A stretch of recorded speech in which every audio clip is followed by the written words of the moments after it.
Hey everybody, and welcome to the tutorial for the second release of the World Jump Rope Event Registration service.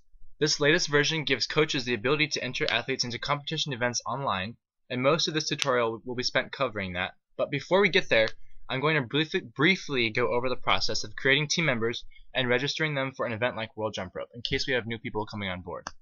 So the first thing to do after creating an account is to locate your master team roster, which is easily found from the home page or on the left sidebar.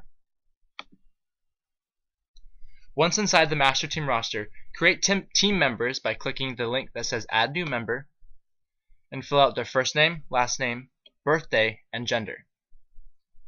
An important thing to note is that parents, siblings, and anyone else who might be attending a jump rope event from your team should be entered here on your master team roster.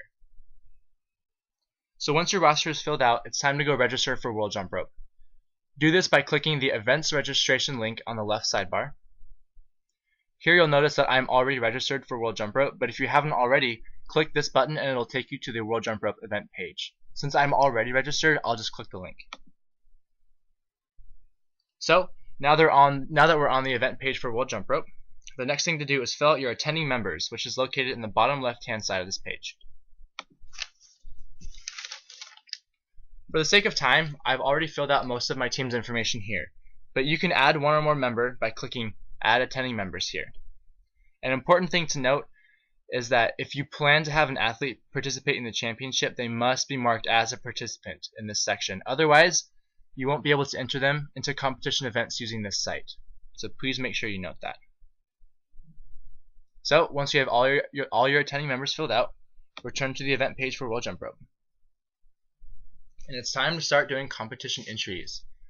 To get started, I strongly recommend that coaches complete registration for the all-around entries first, and that's because registering an all-around competitor automatically enters them into the competition events for that all-around. Let me show you what I mean. I'll click single rope individual all-around, and I'll register myself.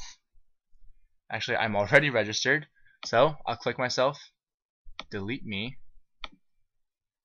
and I move back. So to register someone, you click them. I'll do myself again. You can either hit the enter button or the submit key here, and it'll add me to the event. So the events for single rope individual all around are 1x30 single rope speed, 3-minute speed, and individual freestyle. So if I go back and look at one of those event pages, you'll see that I've automatically entered into those events because I signed up for the all around. Now the process for an all-around team registration is only slightly different, and I'll start with double Dutch team all-around as an example. I'll delete this entry so we have more available competitors. There we go. So I start by clicking the athletes I want from the left-hand column here. And you'll notice that I can't proceed with the group entry until the minimum number of competitors have been satisfied. So if I take one away, I can't continue. The next thing to do is to define competition entries, and this is basically saying who's going to compete in what event for this all-around. Now you'll see here these are all the different events for the double Dutch team all-around, and what I have to do is just click the competitors I want to compete for that particular event. See the green check mark here? That only shows up once you've selected the number of competitors that that event requires.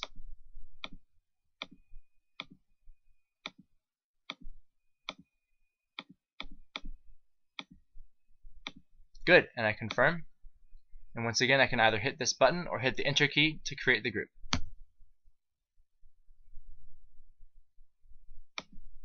Now if I go back to double Dutch 3x40 speed relay, you'll see that that group has been automatically entered for me because I submitted them in the all-around. And also notice that all-around entries are marked with a circle and the letter A here on the right-hand side. Now if I try to edit this group by clicking on it, the system won't allow me to. And this is important because if I modify this grouping and replace myself with, say, Wonder Woman, then that invalidates the all-around entry because Wonder Woman wasn't part of the all-around that created this event. So to prevent folks from accidentally invalidating all-around entries, you must return to the all-around page to modify these competition entries. So let's return back to the event page. There's only two small details to cover before we wrap things up, and the first one regards novice entries. For this year's World Jump Rope Championship, the novice category is only available for 30-second speed, 3-minute speed, and individual freestyle. I'll use 3-minute speed as an example. If I want to register Spider-Man as a novice in 3-minute speed, I click his name on the left-hand column, go to this box, and check Novice.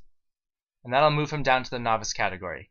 And once again, I just hit this button or click enter, and it adds him. Now the last detail involves individual freestyle. This year at World Jump Rope Championships, the age divisions for females have been altered pretty significantly. And to reflect this, male and female single rope freestyle have separate pages for those events, as you can see here. Okay, so I think that about wraps it up. I appreciate your patience since we had a lot of material to cover, but I hope this video has helped you better understand the process of registration for competition events. If there are any more questions, comments, or bits of feedback, please email them to info@worldjumprope.org and support@worldjumprope.org.